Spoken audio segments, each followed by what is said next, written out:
নমস্কার বন্ধুরা, আমি মৌহা এমএস রোহন কিচেনে আবার একটি নতুন পর্বে সবাইকে জানাই স্বাগত। আজ আমি আপনাদের সঙ্গে শেয়ার করব লক্ষ্মী পুজো স্পেশাল তিলের নাড়ুর একটি রেসিপি। লক্ষ্মী পুজোতে নাড়ু না হলে চলে না। আপনারা বাড়িতেই কিভাবে খুব সহজেই তিলের নাড়ু বানিয়ে ফেলবেন সেটাই আজ আমি আপনাদের সঙ্গে শেয়ার করব। তো চলুন তিলের নাড়ু বানানোর জন্য কি কি লাগে প্রথমে দেখে নিই। নিয়ে নেব প্রথমে তিল, এবার নিয়ে নেব চাল, এবার নিয়ে নেব ছোট এলাচ, স্বাদ মতো অল্প করে লবণ ও পরিমাণ মতো চিনি। প্রথমে আমরা চালটা ভেজে নেব। গ্যাসের ফ্লেমটা অন করে প্রথমে আমরা চালগুলো ভেজে নেব। যতক্ষণ না ভাজা হচ্ছে ভালো করে নেড়ে রাখতে হবে, না হলে চুঁয়ে যাওয়ার সম্ভাবনা থাকে। এইভাবে চালগুলো ফুটে আসলে গ্যাসের ফ্লেমটা আমরা অফ করে দেব। এইভাবে চালগুলো ভেজে নিতে হবে। এবার একটি মিক্সিং জারে আমরা চাল ভাজাগুলো ব্লেন্ড করে নেব। একেবারে প্লেন করব না, যাতে একটু দানা দানা থাকে সেইভাবেই ব্লেন্ড করে নিতে হবে। দেখো, এইভাবে আমরা চালটা ব্লেন্ড করে নিয়েছি। এইভাবে চালটা ব্লেন্ড করার পরে ভেজে নেব তিল। তিলের নাড়ুতে অবশ্যই তিলটা ভেজে নাড়ু করলে তিলের নাড়ুটা খেতে খুবই সুন্দর লাগে। এইভাবে আমরা তিলটা ভালো করে ভেজে নেব। এখানে গ্যাসের ফ্লেমটা আমরা মিডিয়াম টু লোতে রাখবো, না হলে তিলটা পুড়ে যাবার সম্ভাবনা থাকে। এইভাবে তিলটা ভেজে নিতে হবে।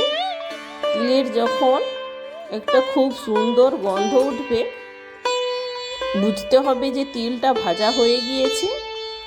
এইভাবে আমরা হালকা লাল লাল করে তিলটা ভেজে নামিয়ে নেব। এবার ওই কড়াইতেই দিয়ে দেব পরিমাণ মতো চিনি, দিয়ে ভালো করে নেড়ে নেব। এইভাবে চিনিটা হালকা গলে আসলে দিয়ে দেব পরিমাণ মতো জল। এখানে আমরা 2 কাপ জল নিয়েছি। এবার আমরা চিনিটা জাল নিয়ে নেব যতক্ষণ না চিনিটা চটচটে ভাব হয়ে আসছে। এইভাবে চিনিটা পাক করে নিতে হবে। এবার ওতে দিয়ে দেব থেতো করে রাখা এলাচ, দিয়ে ভালো করে নেড়ে নেব। এবার দিয়ে দেব অল্প করে লবণ। নাড়ুতে লবণ দিলে খেতে খুবই সুন্দর লাগে। এবার এইভাবে চিনির শিরাটা তৈরি হয়ে গেলে হাতের সাহায্যে দেখে নেব চটচটে ভাব আসছে কিনা। এইভাবে চটচটে ভাব আসলে দিয়ে দেব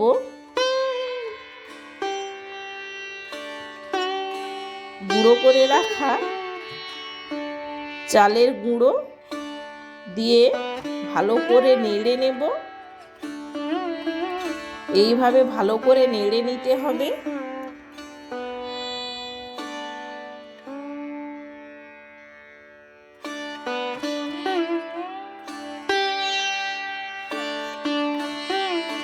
এবার আমরা দিয়ে দেব ভেজে রাখা তিল, দিয়ে ভালো করে নেড়ে নেব যতক্ষণ না নাড়ুটা শক্ত ভাব হয়ে আসছে। এইভাবে ভালো করে মিডিয়াম টু লো পাক করে নিতে হবে। এই নাড়ু কিন্তু বানানো খুবই সহজ। আপনারাও একবার হলেও বাড়িতে ট্রাই করে কমেন্ট করে জানাবেন কেমন হয়েছে। এইভাবে নাড়ুটা পাক করে নিতে হবে। এইভাবে নাড়ুটা শক্ত হয়ে আসলে হাতের সাহায্যে আমরা গোল গোল করে নেব। এইভাবে হাতের সাহায্যে প্রত্যেকটা নাড়ু গোল গোল করে নিতে হবে। এখানে কিন্তু গরম অবস্থাতেই নাড়ুটা পাক করে নিতে হবে, না হলে নাড়ুটা ভেঙে যাওয়ার সম্ভাবনা থাকে।